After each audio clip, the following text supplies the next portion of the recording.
Welcome to next exam. आज है 23 अप्रैल 2025 और 23 अप्रैल 2025 से करंट अफेयर्स के जितने भी इंपॉर्टेंट क्वेश्चन बन सकते हैं सारे मैं आपके साथ डिस्कस करूंगा और हर क्वेश्चन से रिलेटेड इंपॉर्टेंट फैक्ट भी मैं आपको बताऊंगा। तो आप पूरा वीडियो बहुत ध्यान से देखिए। लास्ट में मैं आपसे क्वेश्चन पूछूंगा, उसका आंसर आपको कमेंट बॉक्स में बताना है। तो चलिए स्टार्ट करते हैं। पहला क्वेश्चन है, अंतर्राष्ट्रीय नृत्य दिवस कब मनाया गया है? तो अभी 29 अप्रैल को अंतर्राष्ट्रीय नृत्य दिवस मनाया गया। तो उस क्वेश्चन का बी ऑप्शन सही है। इसे इंटरनेशनल थिएटर इंस्टीट्यूट यानी कि अंतर्राष्ट्रीय रंगमंच संस्थान के द्वारा मनाया जाता है। कब मनाया जाता है? 29 अप्रैल को। अच्छा, अप्रैल में अब तक इतने इम्पोर्टेंट डे मनाए गए हैं, जैसे 1 अप्रैल को उत्कल दिवस मनाया गया, इसे उड़ीसा दिवस भी कहते हैं। और आरबीआई का स्थापना दिवस भी 1 अप्रैल को मनाया गया। 2 अप्रैल को विश्व ऑटिज्म जागरूकता दिवस मनाया गया। 3 अप्रैल को हिंदी रंगमंच दिवस मनाया गया। 4 अप्रैल को अंतर्राष्ट्रीय खदान जागरूकता दिवस मनाया गया। 5 अप्रैल को राष्ट्रीय समुद्री दिवस मनाया गया। 6 अप्रैल को विकास और शांति के लिए अंतर्राष्ट्रीय खेल दिवस मनाया गया। 7 अप्रैल को विश्व स्वास्थ्य दिवस मनाया गया, ये इम्पोर्टेंट है। 8 अप्रैल को अंतर्राष्ट्रीय रोमानी दिवस मनाया गया। 9 अप्रैल को सीआरपीएफ शौर्य दिवस मनाया गया। 10 अप्रैल को विश्व होम्योपैथी दिवस मनाया गया। विश्व होम्योपैथी दिवस ये भी इम्पोर्टेंट है। 11 अप्रैल को राष्ट्रीय सुरक्षित मातृत्व दिवस मनाया गया। 12 अप्रैल को अंतर्राष्ट्रीय मानव अंतरिक्ष उड़ान दिवस मनाया गया। 13 अप्रैल को सियाचिन दिवस मनाया गया। 14 अप्रैल को विश्व चगास रोग दिवस मनाया गया और 14 अप्रैल को ही डॉक्टर भीमराव अम्बेडकर जी की जयंती होती है। 15 अप्रैल को विश्व कला दिवस मनाया गया। 16 अप्रैल को विश्व आवाज़ दिवस मनाया गया। 17 अप्रैल को विश्व हीमोफीलिया दिवस मनाया गया। 18 अप्रैल को विश्व विरासत दिवस मनाया गया। ये मोस्ट इम्पोर्टेंट है, विश्व विरासत दिवस यानी कि वर्ल्ड हेरिटेज डे, ये 18 अप्रैल को मनाया जाता है। 19 अप्रैल को विश्व लिवर दिवस मनाया गया। 21 अप्रैल को सिविल सेवा दिवस, विश्व रचनात्मकता और नवाचार दिवस मनाया गया। 22 अप्रैल को पृथ्वी दिवस मनाया गया। ये भी मोस्ट इम्पोर्टेंट है, अर्थ डे, ये 22 अप्रैल को मनाया जाता है। और इस बार के अर्थ डे की थीम क्या थी? अबर पॉपर अबर प्लानेट।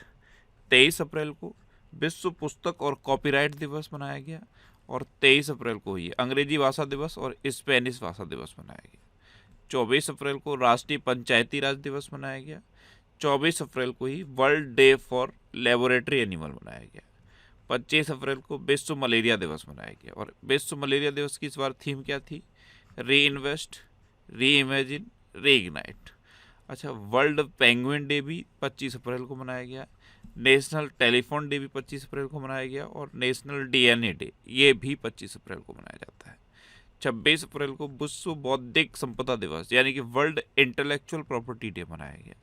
27 अप्रैल को विश्व डिजाइन दिवस मनाया गया और 28 अप्रैल को विश्व कार्यस्थल सुरक्षा और स्वास्थ्य दिवस मनाया गया। तो अप्रैल में अब तक इतने इम्पोर्टेंट डे मनाए गए, ये आपको याद रखने हैं। और मैं आपको बोलता हूँ, डेली मॉर्निंग में उठकर सबसे पहले अपने लिए एक टारगेट फिक्स करो, चाहे छोटा सा ही टारगेट फिक्स करो, लेकिन डेली मॉर्निंग में उठकर सबसे पहले अपने लिए एक टारगेट फिक्स करो और फिर अपना पूरा दिन उस टारगेट को अचीव करने में लगा दो। आपकी लाइफ ऑटोमेटिकली अच्छी हो जाएगी। नेक्स्ट क्वेश्चन है, भारत और भूटान के बीच छठे संयुक्त सीमा शुल्क समूह की बैठक कहाँ आयोजित हुई है? तो अपने देश भारत और भूटान के बीच छठी संयुक्त सीमा शुल्क समूह की बैठक, ये भूटान की कैपिटल थिम्पू में आयोजित हुई। तो इस क्वेश्चन का सी ऑप्शन सही है। अब भूटान तो ये है मैप में, भूटान की कैपिटल है थिम्पू, भूटान की करेंसी है नगलरतुम और भूटान के प्राइम मिनिस्टर हैं तशेरिंग टोब्गे। कौन है? तशेरिंग टोब्गे। नेक्स्ट क्वेश्चन है, 2024-25 प्रीमियर लीग का खिताब किसने जीता है? तो 2024-25 प्रीमियर लीग ये खिताब जीता है लिवरपूल ने। तो उस क्वेश्चन का बी ऑप्शन सही है। लिवरपूल ने टोटेनहम हॉटस्पर को 5-1 से हराकर ये 20वां इंग्लिश लीग खिताब जीता। तो ये ध्यान रखना, 2024-25 प्रीमियम लीग का खिताब ये लिवरपूल ने जीता है। नेक्स्ट क्वेश्चन है, हाल ही में Ramanujan journey of the great mathematician नामक पुस्तक किसने लिखी? तो Ramanujan journey of a great mathematician, ये पुस्तक लिखी है अरुण सिंघल और देवेंद्र कुमार शर्मा, दोनों ने लिखी है। तो इस क्वेश्चन का सी ऑप्शन सही है, उपयुक्त दोनों। ये है book Ramanujan journey of a great mathematician, इसे अरुण सिंघल और देवेंद्र कुमार शर्मा ने लिखा है। अच्छा, अभी पे एस रमन के द्वारा लिखित पुस्तक Leo the untold story launch की गई। रक्षा मंत्री राजनाथ सिंह ने सशक्त भारत हिंदी पत्रिका के पहले संस्करण का अनावरण किया। कैलाश सत्यार्थी की आत्मकथा दियासलाई का विमोचन हुआ। नमिता गोखले के द्वारा लिखित पुस्तक life on Mars collected stories का विमोचन हुआ। अरुण शौरी ने the new icon Savarkar and facts नामक पुस्तक लिखी। कुलभूषण कुमार के द्वारा लिखी गई पुस्तक hearts and heroes lives that shapes us का विमोचन हुआ। प्रधानमंत्री मोदी ने अमिताभ कांत की पुस्तक हाउ इंडिया स्केल्ड MTG20 का विमोचन किया। संघमित्रा चक्रवर्ती के द्वारा लिखित पुस्तक Soumitra Chatterjee and his world का विमोचन हुआ। नेक्स्ट क्वेश्चन है, हाल ही में डाक विभाग किसके सम्मान में स्मारक डाक टिकट जारी करेगा? तो पंडित चतुरलाल, ये थे प्रसिद्ध तबला वादक पंडित चतुरलाल, इनके सम्मान में अभी डाक विभाग एक स्मारक डाक टिकट जारी करेगा। तो उस क्वेश्चन का बी ऑप्शन सही है। नेक्स्ट क्वेश्चन है, हाल ही में 11वीं ब्रिक्स श्रम और रोजगार मंत्रियों की बैठक कहाँ हुई? तो 11वीं ब्रिक्स श्रम और रोजगार मंत्रियों की बैठक ये ब्राजील में हुई है। तो इस क्वेश्चन का डी ऑप्शन सही है, ब्राजील। तो ये है मैप में ब्राजील। ब्राजील की कैपिटल है ब्राजीलिया, ब्राजील की करेंसी है ब्राजीलियन रियाल और ब्राजील के प्रेसिडेंट हैं लूला डा सिल्वा। कौन है? लूला डा सिल्वा। अच्छा, ब्रिक्स यानी कि ब्राजील, रसिया, इंडिया, चाइना और साउथ अफ्रीका, ये ब्रिक्स की फुल फॉर्म आप याद रखिए। और ब्रिक्स के करेंट मेंबर ये हैं ब्राजील, रसिया, इंडिया, चाइना और साउथ अफ्रीका। इसमें अगर आप करेंट मेंबर में देखोगे तो सबसे बाद में साउथ अफ्रीका जुड़ा। नेक्स्ट क्वेश्चन है, किसने ड्रोन रोधी प्रणाली का परीक्षण पूरा किया है? तो ये पंजाब ने किया। तो उस क्वेश्चन का बी ऑप्शन सही है, ड्रोन रोधी प्रणाली। इससे जो मादक पदार्थ, हथियार और विस्फोटक पर जो बॉर्डर पर जो विस्फोटक मादक पदार्थ ये सब आते हैं, इनको रोका जा सकता है। ड्रोन रोधी प्रणाली इसे पंजाब में जो पाकिस्तान का बॉर्डर है उस पर यूज किया जाएगा। वहाँ से जो मादक पदार्थों की स्मगलिंग होती है, हथियारों की स्मगलिंग होती है और विस्फोटक भी आते हैं, इनको रोका जाएगा। अब पंजाब, तो ये है मैप में पंजाब। पंजाब की कैपिटल है चंडीगढ़, पंजाब के चीफ मिनिस्टर हैं भगवंत मान और पंजाब के गवर्नर हैं गुलाब चंद कटारिया। अच्छा, पंजाब सरकार ने पराली जलाने पर रोक के लिए 500 करोड़ की कार्य योजना की घोषणा की। पंजाब सरकार ने सभी स्कूलों में एनर्जी ड्रिंक्स पर प्रतिबंध लगा दिया। पंजाब ने मध्य प्रदेश को हराकर 15वीं हॉकी इंडिया सीनियर पुरुष राष्ट्रीय चैंपियनशिप जीती। पंजाब अपनी विधानसभा में सांकेतिक भाषा शुरू करेगा। पंजाब की विधानसभा ने सर्च इंजन लॉन्च किया। ये सर्च इंजन क्या करेगा? 1947 से लेकर अब तक पंजाब की विधानसभा में जितनी भी कार्रवाइयाँ हुई हैं, अगर आप उनको सर्च करना चाहते हो तो इस सर्च इंजन पे आप सर्च कर सकते हो। पंजाब सरकार ने महिलाओं की सुरक्षा के लिए प्रोजेक्ट हिफाजत शुरू किया। पंजाब में साइबर अपराध, फॉरेंसिक और कानून पर कार्यशाला आयोजित हुई। और पंजाब ने सभी स्कूलों में पंजाबी पढ़ाना अनिवार्य कर दिया है। नेक्स्ट क्वेश्चन है, हाल ही में के रामकृष्ण राव को किस राज्य का नया मुख्य सचिव नियुक्त किया गया? तो ये तेलंगाना के नए मुख्य सचिव नियुक्त हुए हैं के रामकृष्ण राव, यानी कि इस क्वेश्चन का सी ऑप्शन सही है। अब तेलंगाना, तो ये है मैप में तेलंगाना। तेलंगाना की कैपिटल क्या है? हैदराबाद। तेलंगाना के चीफ मिनिस्टर हैं रेवंत रेड्डी और तेलंगाना के गवर्नर हैं जिष्णुदेव वर्मा। अभी तेलंगाना में टे-शील्ड साइबर सुरक्षा लैब का उद्घाटन किया गया। तेलंगाना सरकार ने हीट वेव को राज्य विशिष्ट आपदा घोषित किया। तेलंगाना सरकार ने भूभारती अधिनियम और भूभारती भूमि पोर्टल का शुभारंभ किया। SC वर्गीकरण अधिनियम लागू करने वाला पहला राज्य तेलंगाना बना है। सार्वजनिक क्षेत्र की समस्याओं को दूर करने के लिए AI राइजिंग ग्रैंड चैलेंज ये तेलंगाना ने शुरू किया। तेलंगाना की चपाता मिर्च को GI टैग मिला। तेलंगाना सरकार ने राशन की दुकानों से गरीबों को मुफ्त में बढ़िया चावल देने की योजना शुरू की और तेलंगाना को टीबी परीक्षण में उत्कृष्टता के लिए राष्ट्रीय पुरस्कार मिला है।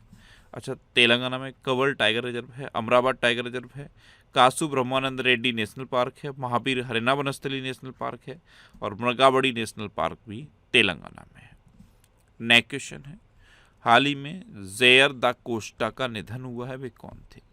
तो जेयर दा कोस्टा ये एक फुटबॉलर थे और ये ब्राज़ील में जो 1962 में ब्राज़ील ने फीफा वर्ल्ड कप जीता था उस विजेता टीम का हिस्सा रहे थे। तो इस क्वेश्चन का बे ऑप्शन सही है, ये थे जेयर दा कोस्टा। नेक्स्ट क्वेश्चन है, हाल ही में भारत और किस देश ने सीमा पार पारेषण अवसंरचना समझौते पर हस्ताक्षर किए? तो ये अपने देश भारत और नेपाल ने की है। तो इस क्वेश्चन का सी ऑप्शन सही है। अब सीमा पार पारेषण अवसंरचना समझौता है, ये शायद समझ में नहीं आया होगा। तो पारेषण अवसंरचना समझौते का मतलब ये है कि नेपाल से बिजली की निकासी इससे आसान हो जाएगी और भारत में इसकी आपूर्ति सुविधाजनक बन जाएगी। तो भारत और नेपाल ने ये हस्ताक्षर किए हैं। अब नेपाल तो ये है मैप में नेपाल की कैपिटल है काठमांडू, नेपाल की करेंसी है नेपाली रुपया, नेपाल के प्राइम मिनिस्टर हैं केपी शर्मा ओली और नेपाल के प्रेसिडेंट है रामचंद्र पौंडेल। अच्छा, इंडिया और नेपाल के बीच में सूर्य किरण नाम की डिफेंस एक्सचेंज होती है। बिम्स्टेक कृषि मंत्रियों का तीसरा सम्मेलन नेपाल में हुआ। नेपाल राष्ट्र बैंक का कार्यवाहक गवर्नर डॉक्टर नीलम धुंगाना को नियुक्त किया गया। भारत और नेपाल के सुप्रीम कोर्ट के बीच न्यायिक सहयोग बढ़ाने के लिए समझौता हुआ। घोड़े यात्रा समारोह का आयोजन नेपाल में किया गया। नेपाल में 26वें फ्लोरा एक्सपो का समापन हुआ। नेपाल की संसद ने इलेक्ट्रॉनिक कॉमर्स विधेयक पारित किया। भारत और नेपाल ने नए समझौते के साथ विज्ञान एवं प्रौद्योगिकी संबंधों को सुदृढ़ किया। नेपाल और फ्रांस ने हाइड्रो नेपाल परियोजना के लिए समझौता ज्ञापन पर हस्ताक्षर किए हैं। नेक्स्ट क्वेश्चन है, किस राज्य को 2100 करोड़ रुपए के पीएम मित्र टेक्सटाइल पार्क की मंजूरी मिली है? तो ये मध्य प्रदेश को मिली है। तो उस क्वेश्चन का बे ऑप्शन सही है, 2100 करोड़ रुपए के पीएम मित्र टेक्सटाइल पार्क, इसको मंजूरी मध्य प्रदेश में मिली है। अब इससे क्या होगा, जो कपड़ा उद्योग है उसमें ड्रास्टिक चेंज आएगा।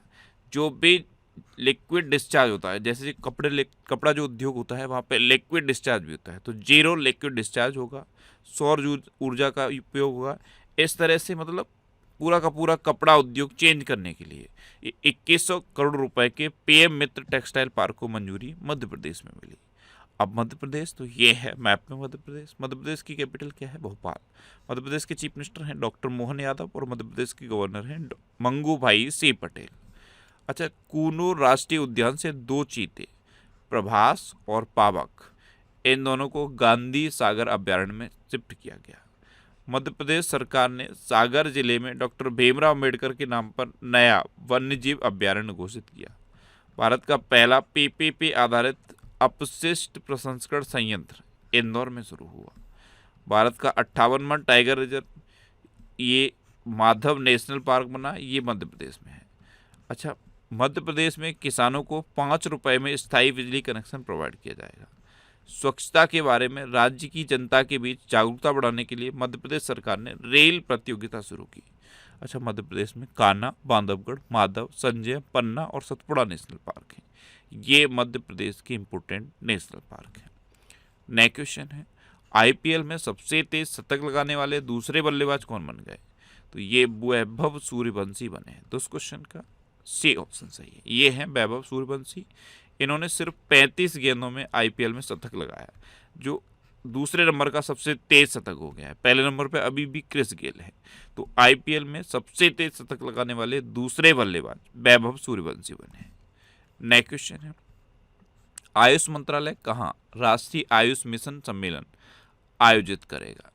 तो ये महाराष्ट्र के लोनावाला में आयोजित करेगा। तो उस क्वेश्चन का बे ऑप्शन सही है। आयुष मंत्रालय 1 से लेकर 2 मई तक महाराष्ट्र के लोनावाला में राष्ट्रीय आयुष मिशन सम्मेलन आयोजित करेगा। नेक्स्ट क्वेश्चन है, किसने नई दिल्ली में ज्ञान पोस्ट सेवा की घोषणा की? ज्ञान पोस्ट सेवा, इसकी घोषणा केंद्रीय मंत्री ज्योतिरादित्य सिंधिया ने की है। तो उस क्वेश्चन का सी ऑप्शन सही है। ज्ञान पोस्ट सेवा से क्या होगा, आप किताबें पोस्ट ऑफिस के थ्रू भेज सकते हो और बहुत मिनिमम रेट में भेज सकते हो। अगर आपकी किताबों का वजन 300 ग्राम तक है, यानी कि 300 ग्राम या 300 ग्राम से कम है, तो आप सिर्फ इन्हें 20 रुपये में पूरे देश में कहीं भी ज्ञान पोस्ट सेवा से भेज सकते हो। 300 ग्राम से लेकर 5 केजी तक अगर आपकी किताबों का वजन है, तो इसे आप मात्र 100 रुपये में ज्ञान पोस्ट सेवा के माध्यम से देश में कहीं भी भेज सकते हो। लेकिन ये सिर्फ नॉन कॉमर्शियल बुक्स के लिए है, जो भी कॉमर्शियल एक्टिविटी होगी उसमें ये अप्लाई नहीं होगा। तो ज्ञान पोस्ट सेवा, इसकी घोषणा केंद्रीय मंत्री ज्योतिरादित्य सिंधिया ने की है। नेक्स्ट क्वेश्चन है, किस मलयालम फिल्म निर्माता का 73 वर्ष की उम्र में निधन हुआ है? तो साजी एन करोड़, ये थे साजी एन करोड़, ये मलयालम फिल्म निर्माता थे और अभी 73 वर्ष की उम्र में इनका निधन हो गया। तो इस क्वेश्चन का डी ऑप्शन सही है। अब लास्ट वीडियो क्वेश्चन का आंसर। लास्ट वीडियो मैंने आपसे क्वेश्चन पूछा था कि भारत और किस देश के बीच संयुक्त सैन्य अभ्यास डस्टलेक का 6ठा संस्करण संपन्न हुआ? तो अपने देश भारत और उज्बेकिस्तान के बीच संयुक्त सैन्य अभ्यास डस्टलेक का 6ठा संस्करण संपन्न हुआ। यानी कि इस क्वेश्चन का डी ऑप्शन सही था और लगभग सभी स्टूडेंट्स ने इसका आंसर सही दिया। मोस्टली स्टूडेंट्स के बारे में डिटेल में लिखा। मैं आपको एक बार फिर बोलूँगा, क्वेश्चन के बारे में आपको जितना ज़्यादा से ज़्यादा पता हो आप लिखा करो, क्योंकि जो चीज़ें आप लिख देते हो फिर उन्हें आप कभी नहीं भूलते। इस तरह से जब आप डिटेल में आंसर लिखते हो तो यकीन मानो आपको बहुत सारी चीज़ें बहुत आसानी से याद हो जाती हैं। इसीलिए मैं आपको बार बार डिटेल में लिखने के लिए बोलता हूँ। अच्छा, ये नेक्स्ट एग्जाम का ऑफिशियल टेलीग्राम चैनल है, अगर आपने इसे ज्वाइन नहीं किया है तो इसे ज्वाइन कर लीजिए। यहाँ पे आपको कंप्लीट 2024 का करंट अफेयर्स का PDF मिल जाएगा। और ये वीकली वीडियोस हैं। वीकली वीडियोस में यूट्यूब पर फैक्ट स्टडी चैनल पे अपलोड करता हूँ, तो यूट्यूब पर फैक्ट स्टडी सर्च करके आप इन वीडियोस को देख सकते हो। अब आपके लिए रिवीजन के क्वेश्चन। अभी कृति श्रीनन, ये ड्रीम टेक्नोलॉजी की पहली भारतीय ब्रांड एम्बेसडर बनी। महाराष्ट्र सरकार ने पिंक ई रिक्शा योजना शुरू की। अजय भूषण पांडे को AIIB का उपाध्यक्ष नियुक्त किया गया। खेलो इंडिया यूथ गेम्स 2025 की मेजबानी बिहार करेगा। मणिपुर में युद्ध स्मारक परिसर में खोंगजोंग दिवस मनाया जाएगा। UAE ने इंटरपोल की गवर्नेंस समिति की अध्यक्षता संभाली। T20 क्रिकेट में 13,000 रन बनाने वाले पहले भारतीय क्रिकेटर विराट कोहली बने हैं और 12,000 से अधिक रन बनाने वाले दूसरे क्रिकेटर रोहित शर्मा बने हैं। केरल वरिष्ठ नागरिक आयोग स्थापित करने वाला पहला राज्य बना। फ्रांस में दुनिया का सबसे बड़ा सफ़ेद हाइड्रोजन भंडार खोजा गया। जापान की जनसंख्या में लगातार 14वें साल गिरावट देखी गई। जापान दुनिया का पहला देश है जिसने लकड़ी का उपग्रह भी लॉन्च किया है। पंजाब सरकार ने सभी स्कूलों में एनर्जी ड्रिंक्स पर प्रतिबंध लगा दिया है। बिहार सरकार ने महिला संवाद अभियान शुरू किया। उत्तर प्रदेश ने 47वीं राष्ट्रीय जूनियर बालिका हैंडबॉल चैंपियनशिप जीती। फ्रेंच लग्जरी ब्रांड है चैनल, इसने अनन्या पांडे को अपना ब्रांड एम्बेसडर बनाया। UGC के चेयरपर्सन बने हैं बेनीत जोशी। डॉक्टर नीलम धुंगाना को नेपाल राष्ट्र बैंक का कार्यवाहक गवर्नर नियुक्त किया गया। 3 लैंग्वेज पॉलिसी लागू करने वाला पहला राज्य महाराष्ट्र बना। भारत विश्व का दूसरा सबसे बड़ा चाय निर्यातक बना। ध्यान रखना, दूसरा सबसे बड़ा चाय निर्यातक बना है, तो पहले पे कौन है? केन्या। गुजरात में 5 दिन का माधवपुर घेड़ मेला हुआ और पंजाब ने मध्य प्रदेश को हराकर 15वीं हॉकी इंडिया सीनियर पुरुष राष्ट्रीय चैंपियनशिप जीती है। अब आपके लिए आज का क्वेश्चन है, दूसरे एशियाई योगासन खेल चैंपियनशिप में कौन सीट्स भर रहा? 4 ऑप्शन दिए गए हैं, इनमें से आपको अपना आंसर बताना है। और इसके अलावा हम हमारे फेसबुक पेज पर previous year question daily post करते हैं, तो आप फेसबुक पर नेक्स्ट एग्जाम सर्च करके हमारा फेसबुक पेज ज्वाइन कर सकते हैं, क्योंकि प्रीवियस ईयर क्वेश्चन आपको बहुत हेल्प करते हैं।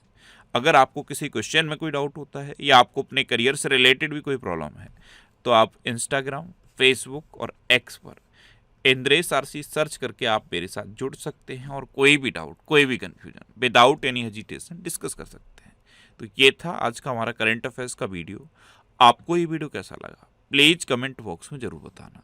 और अगर अभी तक भी आपने हमारे इस चैनल को सब्सक्राइब नहीं किया है तो इसे आप सब्सक्राइब कर लीजिए। आपको इस चैनल से निश्चित ही मदद मिलेगी। जब भी आप इसे सब्सक्राइब करेंगे तो बराबर में एक बेल आइकन बन के आएगा, आप उस बेल आइकन पर जरूर क्लिक कर लें, जिससे कि आपको डेली मॉर्निंग में करंट अफेयर्स की वीडियो मिलती रहे। Next exam always with you. Thanks for watching.